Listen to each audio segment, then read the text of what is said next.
అందరికీ నమస్కారం అండి.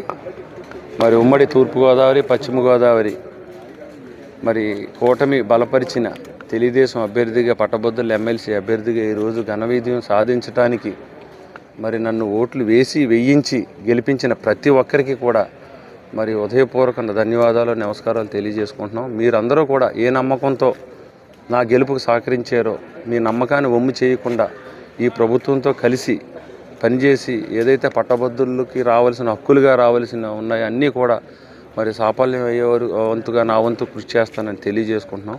ముఖ్యంగా నన్ను అభ్యర్థిగా ప్రకటించిన చంద్రబాబు నాయుడు గారికి, దానికి సహకరించిన పవన్ కళ్యాణ్ గారికి, అలాగే బీజేపీ అధ్యక్షురాలు పురంధేశ్వరి గారికి కూడా ప్రత్యేకమైన ధన్యవాదాలు. నా విజయానికి సహకరించిన ప్రతి ఎమ్మెల్యేకు, ఎంపీకి, మంత్రివర్యులకు, ఇన్ఛార్జ్ మంత్రులకు, అబ్జర్వర్లకు, మరి గ్రామ స్థాయిలో మరి ఏదైతే పాయింట్ ఆఫ్ కాంటాక్ట్గా 30 మందికి ఒక బాధ్యుని పెట్టుకున్న వాళ్ళందరూ కూడా మరి విశేషమైన కృషి చేసిన ప్రతి ఒక్కరికి పేరు పేరున నా విజయానికి సహకరించిన అందరికీ కూడా, అలాగే మీడియా మిత్రులకు కూడా ప్రత్యేకమైన ధన్యవాదాలు, అభినందనలు తెలియజేసుకుంటున్నాను.